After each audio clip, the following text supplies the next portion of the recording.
हाँ जी, शुरू बोलिए कर। श्री प्राणनाथ प्यारे की जय। बोलिए श्री सतगुरु महाराज की जय।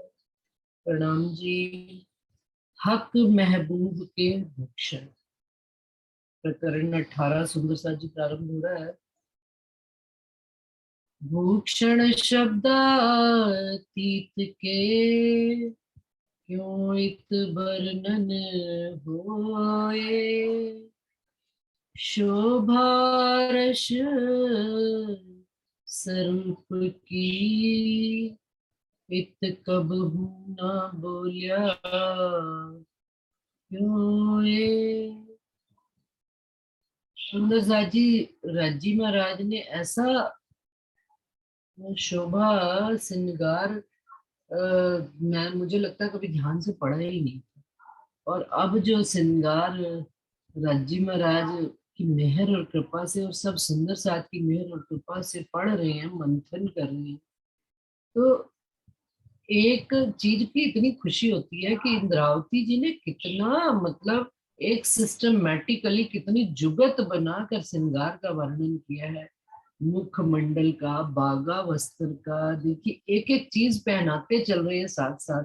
धनी को जैसे तैयार किया जाता है ना, श्रृंगार सब श्रृंगार किया मेरे दुल्हा, कैसे दूल्हा को श्रृंगार करा रहे हैं इंद्रावती जी, बिल्कुल एक एक चीज सेटिंग। अब उन्होंने बागा वस्त्र पहना दिया है, ऊपर पाग पहना दिए, अब भूषण पहनाने की बारी आ रही है। और कहते हैं इंद्रावती जी कहते हैं भूषण शब्दातीत के राज्य महाराज के भूषणों का वर्णन करना। और जबकि धनी के अर्श की शोभा इस संसार में आज दिन तक किसी धर्म ग्रंथ वेद कतेब में वर्णन नहीं हुआ। और अर्श के अलावा राज्य के अर्श के ऊपर धनी के स्वरूप की शोभा, वो भी इत कबहू न बोले। क्योंकि दुनिया 14 लोग की कहाँ तक आके बार बार आती और जाती आवागमन में ही लगी रही है। कहाँ आदि नारायण तक चले गए, ज्यादा ज्यादा चले गए तो समझिए आप योग माया के ब्रह्मांड में ये 82वें पक्ष तक चले गए, वल्लभा मार्ग मार्ग तक, लेकिन आगे नहीं जा पाए। तो अब वहां और आगे, अब ज्यादा और भी यदि चलिए वेदों में आया अक्षर ब्रह्म तक की खबर आती है।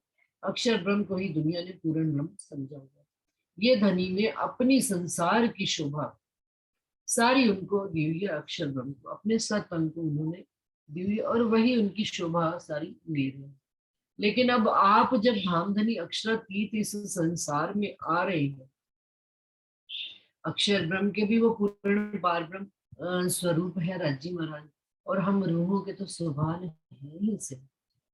तो अब एक रूह एक अंगना अपने धनी को अपने खावंद को किस प्रकार से श्रृंगार कराती है, और एक एक श्रृंगार फिर खुद निरखती है, श्रृंगार कराकर सुख लेती है। और हम सब सुखों को भी इंद्रावती जी उन सुखों से नवाज रही है और उन सुखों का एहसास करा रही है। तो कहते इत कबहू न बोलिया, यहाँ पर तो कोई बोला ही ना, तो क्यों माने बीच दुनिया ये जो हक जात भूषण। कहते ऐसी दुनिया में जहां धनी के अर्श की भी बात नहीं हुई, धनी के हमारे घर परमधाम की भी बात नहीं हुई, धनी के स्वरूप की भी बात नहीं हुई, तो दुनिया राज्य महाराज के उन भूषणों की शोभा को कैसे मान ले। रैन अंधेरी क्यों रहे जब जाहिर हुआ पक्का। दुनिया मानने को तैयार नहीं, लेकिन वो कहते हैं जब धनी आ गए इस संसार में तो ये अंधेरा भी इस संसार में कैसे रह सकता है। ये जो दुनिया 14 लोग कहा गया है, अंधेरे की दुनिया कही गई, अज्ञानता की दुनिया कही गई है।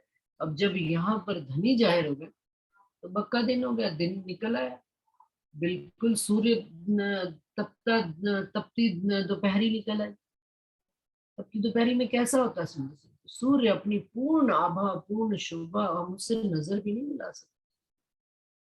इस बात का भी वर्णन अभी भूषणों की शोभा में आएगा। हम जैसे जैसे आगे पढ़ेंगे तो इंद्रावती जी कहती हैं कि धनी के भूषणों को हम डायरेक्ट नजर मिला के देखना चाहें ना, जब अभी उनको पहनाएंगी वक्ष स्थल पर हार पहनाएंगे, 5 हार पहनाएंगे राज्य को, तो कहते हैं कि उनकी ज्योत को इंद्रावती जी कहते हैं मैं मिला नहीं सकती नजर, मुझे एक एक हार की ज्योति को देखने के लिए यूं आकाश में दिखता है।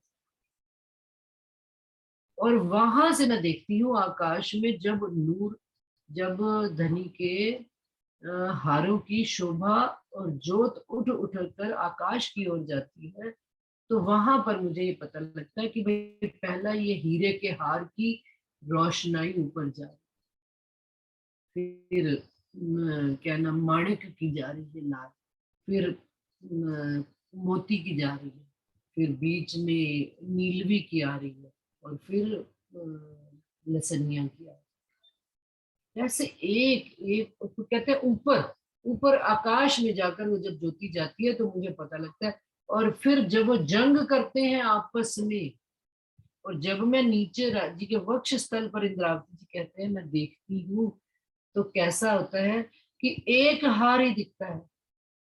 कैसे वो एक हार दिखता है कि उस हार की इतनी शोभा है कि उसने बाकियों को चारों पर ढांक लिया। और यदि मेरी माणिक पर नजर चली जाती है तो फिर लाल ही लाल हो जाती है, और कहीं नीलवी पर चली जाती है तो पूर्ण धनी का स्वरूप नीला ही हो जाता है, बाकी के हार दिखने बंद हो जाते। इतनी रोशनाई, इतना ज्योत और इतने प्रकाश। तो ये कैसा है कि वो कहते हैं दिन उगाया है, बक्का का दिन, बिल्कुल परम धाम का, बिल्कुल तपती दोपहरी में जिस तरह से सूर्य से नजर नहीं मिला सकते आप, सूर्य की रोशनाई में कुछ भी देख नहीं, प्रकाश है दिख रहा है आपको, लेकिन सूर्य को नहीं देख सकते आप। कहते 11-12 बजे भी हम बाहर निकल जाए ना तो नहीं देख सकते। तो वो बात कह रहे रैन अंधेरी क्यों रहे, फिर अब तो आप साक्षात राज्य महाराज जाहिर हो गए, तो 14 लोक में अज्ञानता का अंधकार रह ही नहीं सकता। ये प्रकाश है ज्ञान का प्रकाश। धनी के हमको ये भी कब दिखने शुरू होंगे क्षण, जब अपने अंदर भी पूर्ण प्रकाश, कहीं पर भी शक रह ही नहीं जाए, बेशक हो जाए, संशय रहित हो जाएंगे, सारे संसार से कट जाएंगे। कटने का मतलब सुंदरता जी यूं नहीं है कि हम कोई कट कर घर में बैठ जाएंगे, परंतु अपने अंतर मन में बाहर की कोई बात जानी ही बंद, केवल धनी की ही बात जा रही है। हमने यदि एक चौपाई पढ़ी है उसका ही अंतर मन में मथन हो रहा है, उन्हीं कोई विचार कर रहे हो रात, बाहर की पता ही नहीं है, सुध बुध ही नहीं है कि कैसे बाहर दुनिया कैसे चले। जब अंदर खो जाएंगे और अंदर पूर्ण प्रकाश हो जाएगा, तो धनी के जो वस्त्र भूषण आभूषण सब, अब यही तो श्रृंगार कराना शुरू करना। अब हमने रज्जी को श्रृंगार करा रहे हैं, तो आता है ना आत्म फरामोशी से जागे के प्रकरण में, कि धनी को श्रृंगार कराती है रूह, तो धनी के अंगों के साथ साथ रूह के अपने अंग भी खड़े होने शुरू। धनी को श्रृंगार कराइए, कैसे श्रृंगार कराइए, और वैसा वैसा अपना भी श्रृंगार कीजिए। अपने अंदर तो श्रृंगार तब ही खड़ा होगा जब, और धनी का श्रृंगार भी तब अनुभव होना शुरू होता है सुंदर सा, जब हमारी पूर्ण रूप से गुण अंग इंद्रियां एक रूप एक स्वरूप होकर धनी की वाणी में, धनी की शोभा में गलना शुरू हो जाए। सब तरफ से पांच दसों दिशाओं से हमारा मस्तिष्क मस्तिष्क भी हट जाए, दिल भी हट जाए, होता है सुंदर सा कि ऐसा कोई मुश्किल नहीं। सदगुरु महाराज की कृपा हो, उनकी यदि मेहर भरी दृष्टि हो, और धनी चाहे तो क्या चीज मुश्किल है इस संसार। तो फिर अंधेरा अंधेरा जब रहेगा नहीं, प्रकाश हो जाएगा, तो प्रकाश में किसको दिखेंगे, जिनका प्रकाश है उन्हीं के ही स्वरूप का दीदार करेंगे, और उन्हीं के ही स्वरूप में अपने स्वरूप का भी दीदार करना प्रारंभ कर देंगे। अनेक गुण नंग इनमें रूह दिल चाया जब, जिन जैसा दिल उपजे सो होत आगू से सब। अब कहते हैं इन नंगों में धनी ने जो आभूषण पहन रखे हैं अनेक गुण हैं, और रूह के दिल चाया, रूह जैसा दिल चाहती है कि इन अंगों में गुण पैदा हो जाए, इन अंगों में नहीं, इन नगों में गुण पैदा हो। तो जिसके दिल में जैसा उपजता है वैसा ही होत आगू से सब, पहले ही हो जाता है। परम धाम में इच्छा नहीं होती सिंपल। इच्छा कहाँ होती है? संसार में। वहां से इच्छा हो गई संसार में आ गई। क्योंकि परम धाम में जो भी इच्छा होती है वो तो पहले से ही पूरी हो जाती है। सोचते ही तो काम हो जाता है। तो इच्छा इच्छा रह ही नहीं जाती। इच्छा को इच्छा कब कहा जाती है? पूरी नहीं।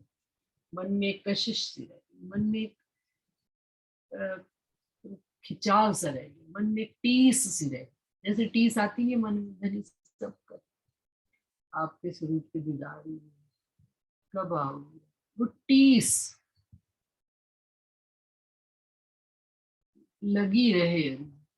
वो चिंगारी, जैसे कहते हैं ना आग में चिंगारी होती है, आग ऊपर से पूरी आग बुझ जाती है, सुंदरता की हम देखते हैं। लेकिन तब भी कभी भी उस आग को हाथ नहीं लगाया जाता। घर में कभी भी आग जला के देखिए तो ऊपर से मान लीजिए, ऊपर से लकड़ियां पकड़ियां सब जल गई और दिखने में लग रहा है कि भाई आग ठंडी होगी, है ना। लेकिन वो हकीकत में आग ठंडी नहीं। अगर उसको दूसरी छड़ी से यदि हिला पिला के देखा जाए उस राख को, तो उस राख के अंदर भी चिंगारियां होती हैं। तो कहीं पर भी आग जले, मुर्दे को भी जलाया जाए, देखिए हमारे हम मुर्दे जो है उनको जलाया जाएगा। जैसे आज जला के आएंगे, 4 दिन बाद उसमें से हमारी जो अस्थियां निकाली जाती है। क्यों? क्योंकि 4 दिन तक उस आग में, मृत शरीर में भी कहते हैं अग्नि ना रह जाए, हड्डियां जल गल मल। तो इस शरीर रूपी जो ये शरीर जल बल के खाक हो जाए, फिर भी इसके अंदर कहीं वो चिंगारी, वो टीस रह जाए। तो चिंगारी क्या है? कभी कहते हैं जितने जितने सुंदर साथ बुजुर्ग हो जाते हैं उनको छेड़ नहीं सकते। छेड़ने से मतलब बुरा ना मानिएगा, उनके अंदर वो आग और वो टीस तो विद्यमान है ही से। वो माना जहरी रूप से संसार में शरीर से असमर्थ हो गए हैं, ये नजर से हो गए हैं, ये आना जाना बंद हो गया, लेकिन उनकी पूर्ण सुरता इसमें चली जाती है, धनी के स्वरूप। वो चिंगारी बन के उनके अंदर जलती रहती है। और जब धनी चाहे, बस फिर वो तो धनी और उनमें तो कोई फर्क नहीं रहेगा। फिर जब जब जैसा जैसा, क्या ना, अनेक गुण नंग इनमें रूह दिल चाहया जब, जिन जैसा दिल उपजे सो हो ताबू से सब। ये परमधाम की लीला है। लेकिन इस संसार में भी रूहों के अंदर वो जो चिंगारी रूपी चलती रहती है, ऊपर से आग ठंडी, लेकिन अंदर वो चिंगारी जल रही है। और रूहें जैसा चाहे धनी उनको वैसा ही खेल में मन चाह उनका स्वरूप होकर धनी दीदार भी देते हैं, दर्शन भी देते हैं, और रूहों को सुख भी देते हैं। जेती अरमाए अर्श में, ताए मन चाया सब होए। आगे सुंदर सच का, दिल चितवन भी पीछे करे, आगे बनी आगे सो। यहाँ पर चितवन करने की आवश्यकता है, वहां चितवन करने की आवश्यकता नहीं है। क्योंकि वहां तो इच्छा तो रह ही नहीं जाती। इच्छा तो तब रह जाए ना, अंदर बात वहीं पे आ गई, चौपाई जो बात अभी पहले कर रही थी कि दिल में इच्छा, दिल में चाहत पैदा भी नहीं हुई, सोचा भी नहीं कि सामने वाले ने वैसा ही आकार रूप धर लिया, बस खत्म बात हो गई, वही बात खत्म हो गई। और यहाँ पर जेती रवायत में ताई मन चाहे सब हो, परम धाम में मन चाहे सब कुछ होता है। दिल चितवन भी पीछे करे, आगे बनी आगे से। दिल चितवन नहीं करता, उससे पहले ही वो चीज सामने बनकर आ जाती है। अब यहाँ पर सुंदर सा, इसी चौपाई को जरा यहाँ बिठाइए, यहाँ पर ऐसे नहीं होता। तो यहाँ पर चितवन करने की आवश्यकता। चितवन भी सुंदर सा जी यूं समझिए कि आपने जो सारा दिन दिल में विचार किया, आप सुबह 15 मिनट, 20 मिनट, आधा घंटा, वो जैसे जैसे हमको फिर स्वाद लगना शुरू हो जाता है ना, बैठना शुरू हो जाता है। चितवन करना यही है कि सारे गुण इंद्रियों को, चित्त को बांध कर एक दिशा में दौड़ाना। फिर आपके अंदर जो भी चीज होगी ना वो एक आकार धारण। तो धनी के कोई भी अंग हो, धनी के नंग हो, भूषण हो, वस्त्र हो, धनी के नैन हो, शिख हो, पाग हो, चरण कमल, वो जैसे जैसे आकार धरते जाएंगे हमको सुख मिलता चला जाएगा। और एक बार यदि धनी ने अपने अंगों का हमको सुख दे दिया, मुझे तो जी स्वाद लग जाता है। अच्छी चीज कौन नहीं खाना चाहता? बेस्ट, और बेस्ट से ऊपर चले बेस्टी। तो अपनी बेस्टी कौन है? बच्चे आजकल मेरी बेस्टी है ये, मेरे बेस्ट फ्रेंड्स। तो हमारे तो बेस्टी रज्जी महाराज ही है। तो रज्जी महाराज, फिर उनके ही स्वरूप का सोचना, उनका ही विचार करना। तो चितवन करके सिर्फ उसको आकार देखिए सुंदर सा कि दीजिए, और वो फिर आपको सुख देना, सुख मिलना शुरू हो जाएगा। यहाँ पर करना है, जैसा मीठा लगे मन को भूषण तैसा ही बोल। गरम ठंडा सब अंग को चित चाया लगे। परम धाम में तो गरम ठंडा है ही नहीं। सूर्य गर्मी नहीं देता, चंद्रमा ठंडक नहीं देता। जैसा मन चाहे काम होता है वहां। जैसा दिल चाहे रूखा होता है। कि मन मीठा है, क्या मन वहाँ खट्टा भी होता है? ये तो संसार में होता है मन खट्टा और मीठा। मन कड़वा कसैला, अब जबान भी वैसी कड़वी कसैली। लेकिन परम धाम में नहीं। लेकिन फिर भी कहने जैसा मीठा लगे मन को भूषण तैसा ही हो। कि जैसा रूह की मन चाहिए इच्छा होती है कि धनी का ये वाला भूषण से मैं बात करूं, तो वो भूषण बातें करने लग जाता है रूह के साथ। और गर्म ठंडा सब अंग को, कि अंगों को जैसे ही धनी के हाथ लगा के देखा गर्माइश। तो वो वस्त्र जो अंग है वो भी गर्माइश देते हैं। और जैसे ठंडक, तो वो ठंडक देने लगता है, क्योंकि अंगों की शोभा है। वो ऊपर से नहीं पहने हुए कुछ, सब अंगों में समाये हुए। हक वर्णन करत हूँ कहूँ नया किया सिंगार, ये शब्द पहुंचे नहीं आवत न माही शुमार। कि इंद्रावती जी कहती है हक वर्णन करत हो, कि राज्य के स्वरूप का वर्णन करते करते कहूँ नया किया श्रृंगार, कहती हूँ कि आज राज्य ने नया श्रृंगार क्यों किया है।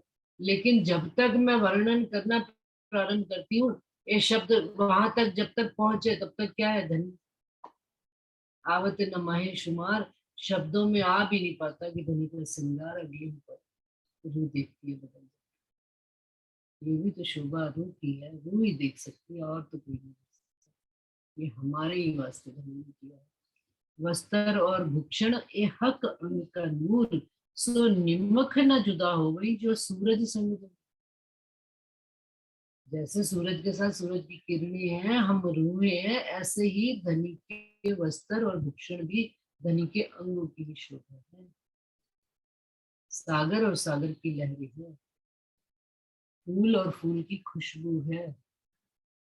सुंदर जी घर में करेले का एक लगाया हुआ वृक्ष, आप सुनकर हैरान होंगे कि करेला कड़वा होता है, ये तो हमको खाकर पता लगता है। लेकिन उसकी बेल बढ़ रही है ना, तो बेल में से भी खुशबू, बाहर भी जो खुशबू है उसकी कड़वाहट नहीं है। तो फूल जैसा फूल, अब धनी का स्वरूप, ये इस बात को बताने का कोई मेरा वो मकसद नहीं, बताने का कारण से इतना सा कि खुशबू जैसे उसमें समाई हुई है।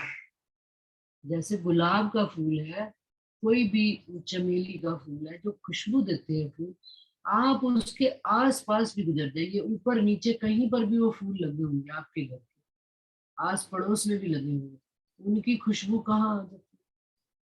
पूरे अपने अपने आस पास की पूरी ऊर्जा में उनकी खुशबू रहती है।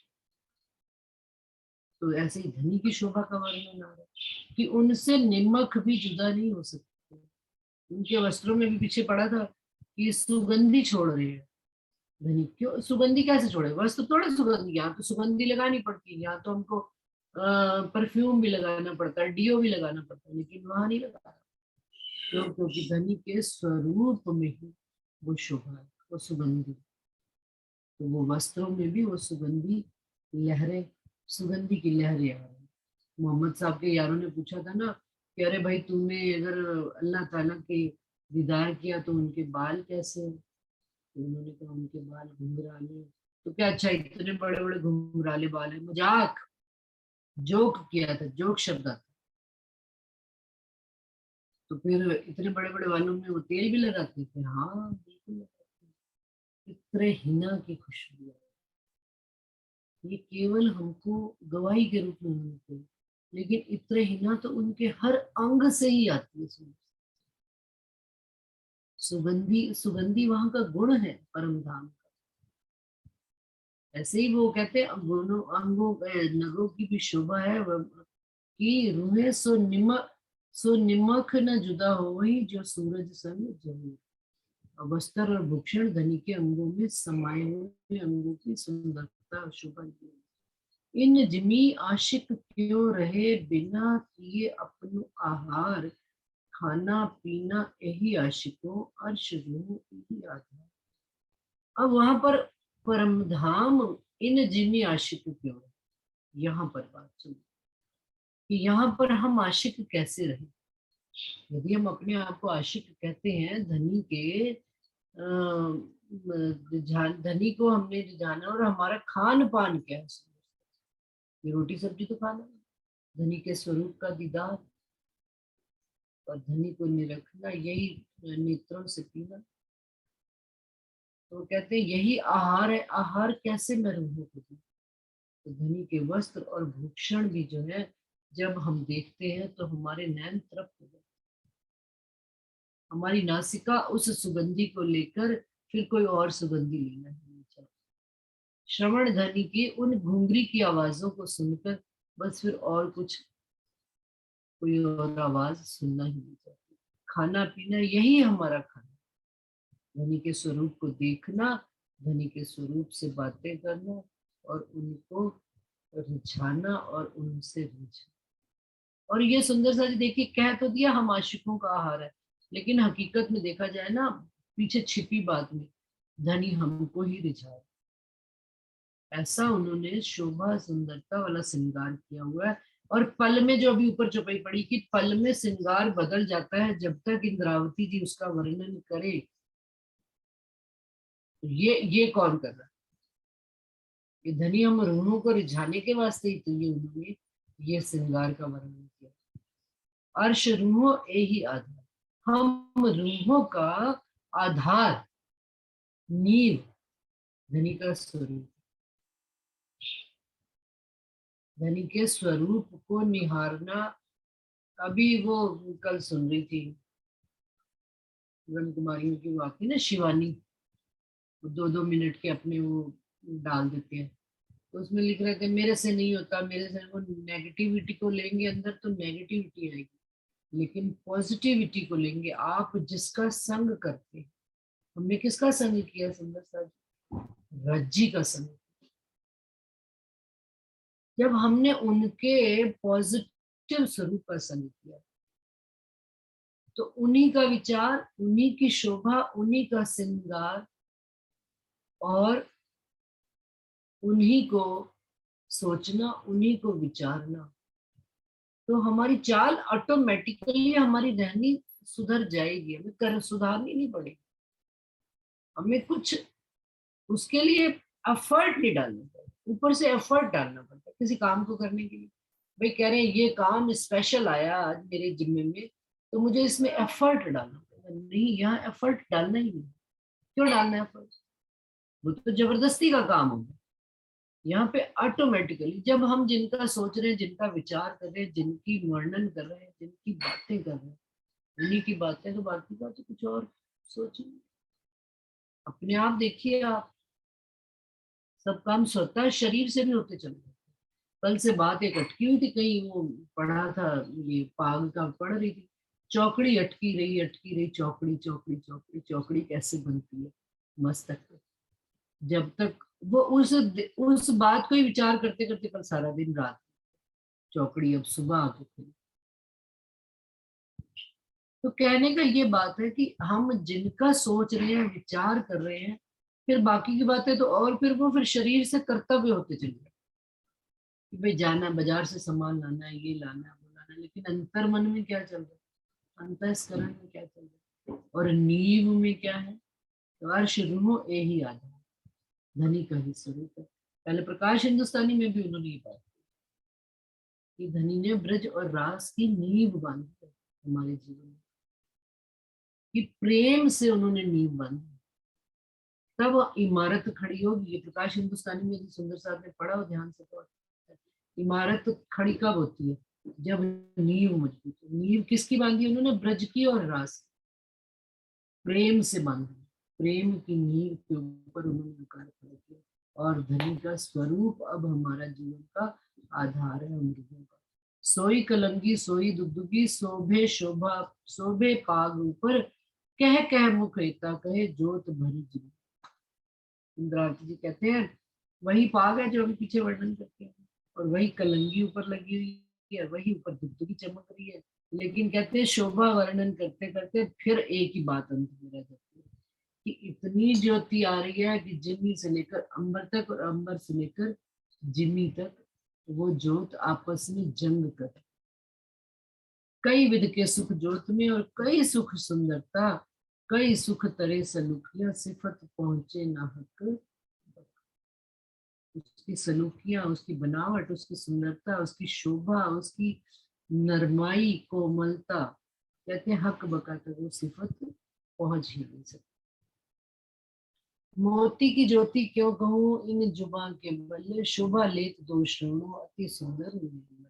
अब पाग निरखते निरखते धनी के श्रवणों तक आ गई है बात। धनी के ये कर्ण, कानों में धनी ने क्या पहना हुआ है? कुंडल पहने हुए, और उन दोनों कानों में मोती की जो उन्होंने बाला पहना हुआ है उसमें मोतियों की झलक आ रही है। तो कहते हैं मोती जो तत्र अचरज और अति उत्तम दूल्हा। और उसके साथ साथ मोती के अंदर क्या है? लाल रंग का भी मोती डाला हुआ है। जो रूह देखे नैन भर तो अलबत बदले हाल। अगर रूह नैन भर के उसको देख लो। मोती कौन है? सुंदर सा जी मोती क्या? हम रूह, मोती कहा गया है ना। और लाल कौन है? लाल दास जी, राइटिंग की शोभा। मोती के अंदर लाल की शोभा छिपी ही हुई है। लालदास जी को राजी महाराज ने लिखने की शोभा दी थी। कोई भी इतनी लिखने की शोभा दी, इतनी अपने जैसी शोभा दी, जैसे उनको राजी महाराज इंद्रावती जी को ये वाणी उतरी, उसी प्रकार से लालदास जी को राजी महाराज ने अपने उनके मुखारबिंद से वाणी उतरवाई और लेखनी दी। तो कहते हैं मोती के पास लाल भी जरूर होता है। मोती मतलब हम रूहों के पास लाल भी। कहते हैं कभी किसी को ना बताई जाए बात तो आप देखिए लेखनी चलती है, क्योंकि बात बाहर प्रकट तो होएगी होएगी। सुंदर सा किसी बात से भी धनी प्रकट तो उसको करवाएंगे। क्यों? क्योंकि धनी ने जिस बात को जाहिर करने के लिए हमको भेजा, हम उसको अपने अंतर मन में छुपा कैसे रख सकते हैं? अंतःकरण में छुप नहीं सकती, वो इतनी अंदर आकुलता और व्याकुलता रहेगी अगर हम जुबान से नहीं किसी को बताएंगे। तो धनी जोश से लेखनी में तब कलम चल रहा है। कहते हैं अति सुंदर दो लाल, जो रूह देखे नैन भर तो अलबत बदले हाल। रूह के हाल बदल जाते हैं। कहे जुबा जोत आकाश लो, जोते शोभा कई करोड़, सो बोल न सके जुबा बेवरा इन अकल के जोड़।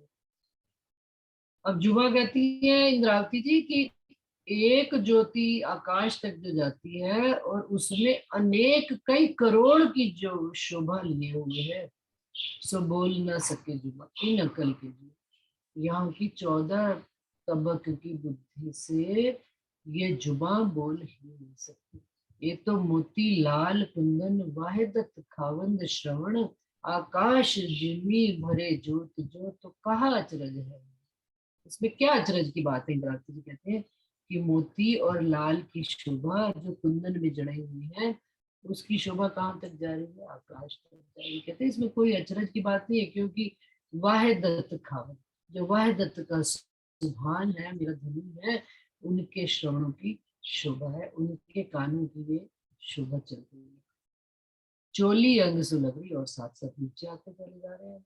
चोली अंग सो लगरी, जो अंग नूर जहूर, ए लज्जत दिल तो आवही, जो होवे अर्श शहूर। अब अर्श की बुद्धि से विचार करके सुंदर सा देखिएगा कि चोली अंगों में अंग की ही शोभा बनी है। एक देखा हार हिरन का, कई कोट सूरज उजास।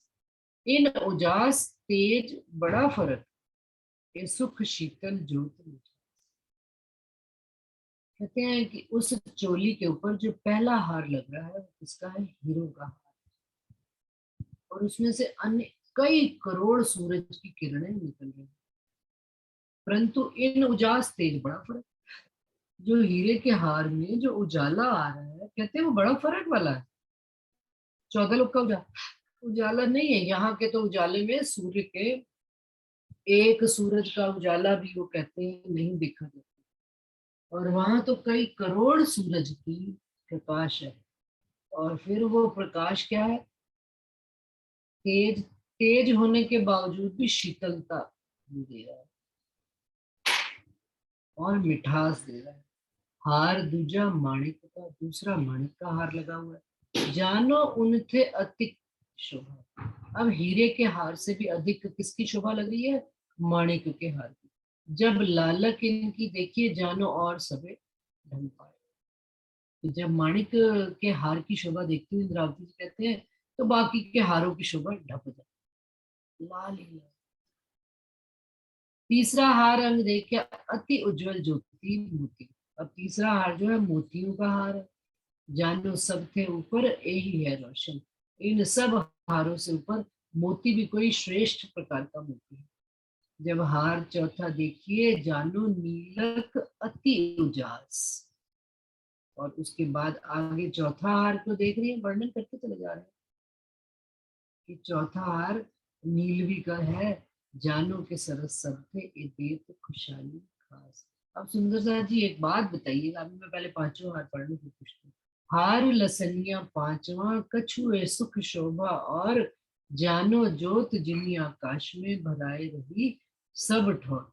जब यही सुख सागर जोत मीठी रंग सुंदर, जानो के सब ऊपर, हारों बीच जो दुगदुगी माहे नव रतन, नव जोत नव रंग की जानो सब ऊपर एक भूषण। अब राज्य महाराज ने जो 5 हार पहने हैं, पहला हार हीरे का, दूसरा माणिक का, तीसरा मोती का, चौथा नीलवी का, पांचवा लसनिया का। इन पांचों हारों के बीच में एक दुगदुगी होती है, वो दुगदुगी नवरत्न से जड़ी है। पांचों हारों को जोड़कर एक सेंटर में वो लगा हुआ है दुगदुगी। अब उसमें 9 रत्न है। अब सुंदर सा जी प्रश्न मेरा यहाँ पर ये, राज्य में कौन से रंग का बागा है? मेरी नजर तो अब एक श्वेत रंग के बागे को देखी, जैसा इंद्रावती जी वर्णन कर रही है, अनेक रंग झलक रहे। तो कभी तो बागा उन्होंने लाल रंग का पहना, अगर माणिक पे हार पे चला गया माणिक पे, कभी हीरे पे चला गया तो हीरे का बागा पहना, कभी नीलवी पे चला गया तो नीला पहना, और कभी लसनिए पे चला गया तो व्हाइट, मोती पे चला गया तो व्हाइट, और लसनिए पे चला गया तो क्रीम। गाजी ने बागा कितने तरह का पहना। और यदि हमने जा उसको देख लिया, दुगदुगी को, जो पांचों के बीच में लगी हुई है हारों की, तो कहते हैं 9 रत्न की तरह मल्टी कलर स्टाइल बागा। वह इंद्रावती जी की शोभा का उनका वर्णन करने का तरीका, कि उन्होंने साक्षात ही धनी के वक्ष स्थल की शोभा को सामने खड़ा करते हैं। कितना वो साक्षात अनुभव कर रही है कि वो वर्णन करने में भी दूसरी रूहों को भी वो उस चीज का एहसास कराते हैं। तो इस बात में भी कोई संशय नहीं है सुंदरता जी, एक पल में कोट बार धनी स्वरूप, धनी का स्वरूप बदल, और उनकी शोभा और सुंदरता को शब्दों में बयान करना हकीकत में ही एक असंभव सा कार्य। ये जोत सब जुदी जुदी, देखिए माही आसमान, सब जोत जोत सो लड़ता है, कोई सके न कहूंगा। कहते हैं ये जो आगे जो चुपैया, ये भूषण सामी ना देखिए जो देखा चाहिए, पहले देखिए आकाश को तो जुद करे नंद सुन। कहते हैं स्वामी अगर मैं देखना चाहती हूँ ना भूषणों को, इंद्रावती कहते हैं, तो नहीं दिखते, पहले देखिए आकाश, आकाश को देखकर युद्ध करे नंग सुनन। वहां पर जब एक एक लहार की जो जोत आ रही है, जोत सब जुदी जुदी, देखिए माए आसमान, आसमान में जुदी जुदी ज्योत देख सकते हैं 5 हारों की। वक्ष स्थल पर तो कहते हैं जिस हार पर नजर चली गई, जो कभी पहले हार देखी, तो वो वाही नजर भरे ज्योत। तो नजरों में उसी हार की ही ज्योत भर जाती है, दूसरे हार की ज्योत नहीं दिखाई। या बिन कछु न देखिए सब में यही अद्वैत। सब पूरे वक्ष स्थल पर उसी एक हार की ज्योति ही दिखाई। तो अगर सब देखना है ना कि कौन कौन से हार पहने हैं, तो कहते हैं मुझे आकाश में देखना पड़ता है कि ये इस हार की ज्योति, अच्छा ये माणिक है, ये नीलमी है। वहां अलग अलग ज्योतियां ऊपर जा रही हैं। और जब मैं वक्ष स्थल पर देखती हूँ तो जिस हार पर मेरी नजर पड़ जाती है, उसी ही ज्योति में धनी का पूर्ण स्वरूप, उसी प्रकाश में सारा सब। सुंदर सा जी, ये शोभा तो बड़ी ही अकल्पनीय, कल्पना से परे की बात। इसको तो बस जिसके दिल में लगे वो घाव, वही चुपैया दुलाती हूँ, क्योंकि आगे फिर प्रसंग बदल गया। नेक कहूँ बाजू बंद की हुआ, जो कदी पहले हार देखिए, चुपई पढ़ते द्वारा, जो कदी पहले हार देखिए, तो वाही नजर भरे ज्योत। या बिन कछु न देखिए सब में यही उद्योत। सब में यही उद्योत। प्रणाम जी सुंदर साथ जी, सब सुंदर साथ जी के चरणों में कोटान को प्रणाम जी। मीटिंग खत्म हो रही है, 2 मिनट रह गए, मैंने कब से पहले यहीं पर आ जाते हैं। भी इतना आनंद आने लग जाता है, क्या करें, लाड धनी के बर्दाश्त ही नहीं होते। वीनू यहाँ 25 चौपाई तक पढ़ लिया मैंने, है ना। हक 1 से 25 तक। हक महबूब के भूषण, उधर थे हक माशूक के वस्त्र, और यहाँ है हक महबूब के भूषण। माशूक कह लो या महबूब कह लो, सब एक ही शब्द। प्रणाम जी सुंदर साथ, सब सुंदर साथ को प्रणाम जी। प्रणाम जी। प्रणाम प्रणाम जी। सरदार जी, आपके प्रणाम चरण जी। कोटि कोटि प्रेम प्रणाम। प्रणाम जी। प्रणाम जी। प्रणाम जी। प्रणाम जी।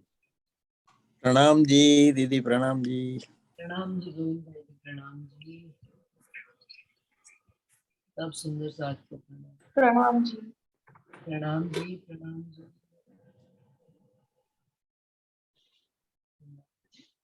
प्रणाम जी। प्रणाम।